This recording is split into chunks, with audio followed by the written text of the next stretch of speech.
500 years ago, in the early 1500s, a theologian named John Calvin is the indirect source of the 40-hour work week. His doctrine, predestination, taught that God had already decided who was saved and who was damned before they were even born.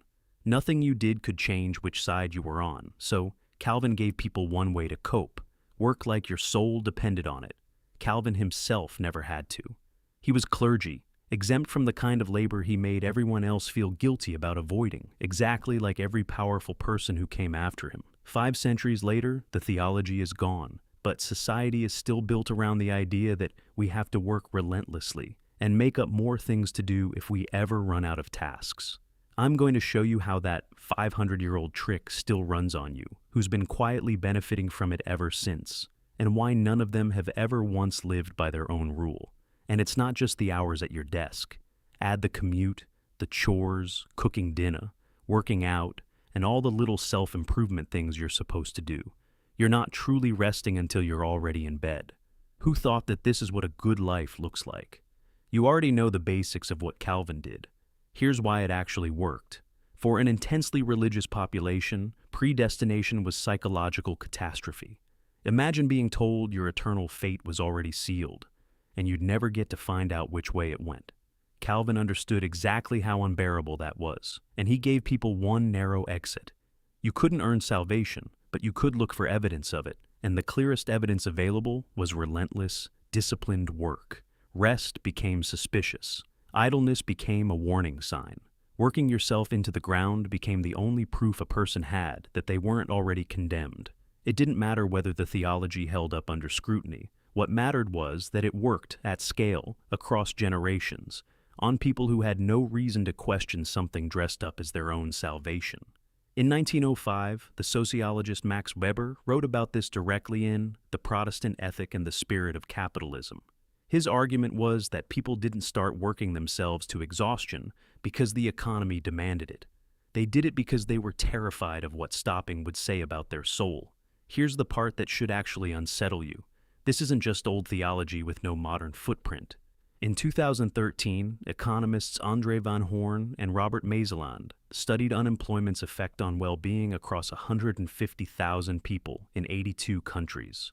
Their finding? Losing a job hurts people in historically Protestant societies roughly 40% more than it hurts everyone else, even now, even among people who've never read a word of Calvin. The doctrine is 5 centuries old. The wound it left behind is still measurable in a dataset published this decade.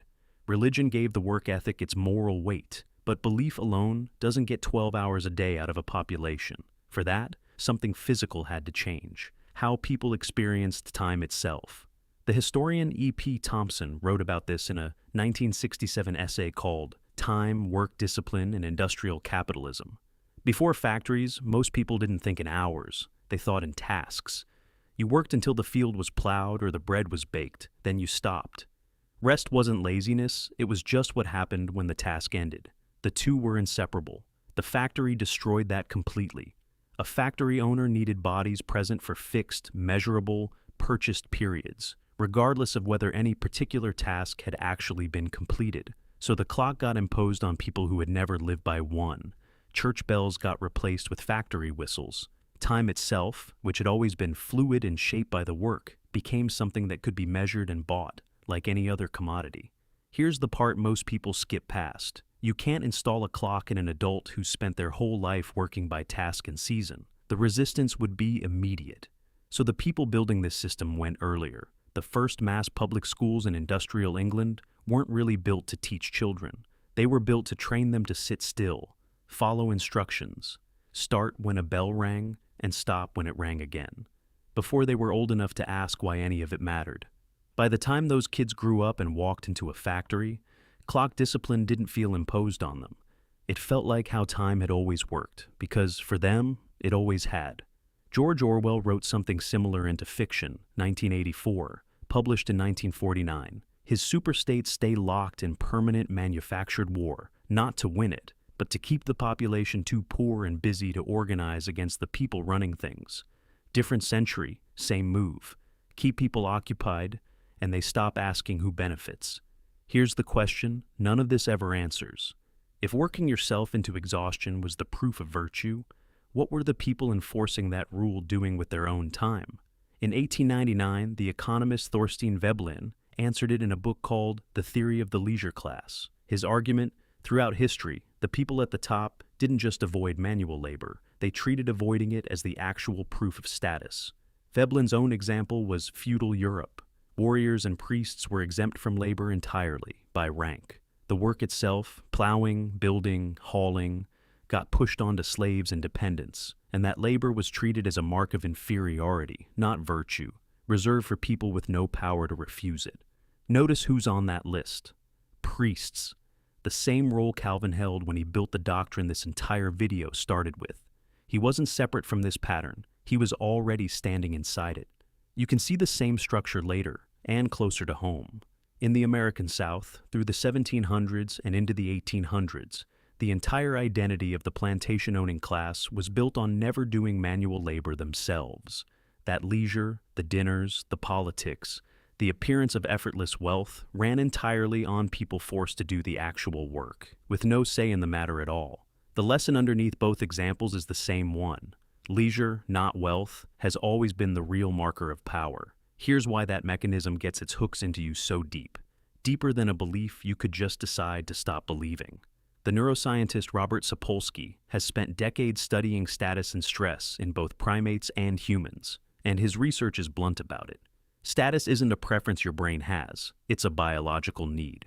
Low perceived status produces measurably higher cortisol, worse decision-making under pressure, and chronic stress that shows up in the body, not just the mood, the same stress response your nervous system would produce facing an actual physical threat. Which means the guilt you feel resting isn't some abstract cultural idea sitting on top of your thinking. Your nervous system reads not working as losing status, and it reacts the same way it would react to any other threat, with hormones that make it physically uncomfortable to just sit still. That's the full loop. Calvin built the guilt. The factory built the schedule. And underneath both of them, your own biology was already wired to punish you for falling behind in a status game, which made the entire trick almost impossible to resist once it was installed. The people who tell you exhaustion is virtuous have, throughout history, never once applied that rule to themselves. And here's what should actually worry you. This doesn't need a ruling class enforcing it anymore. It runs on its own, between co-workers, with nobody in charge giving the order.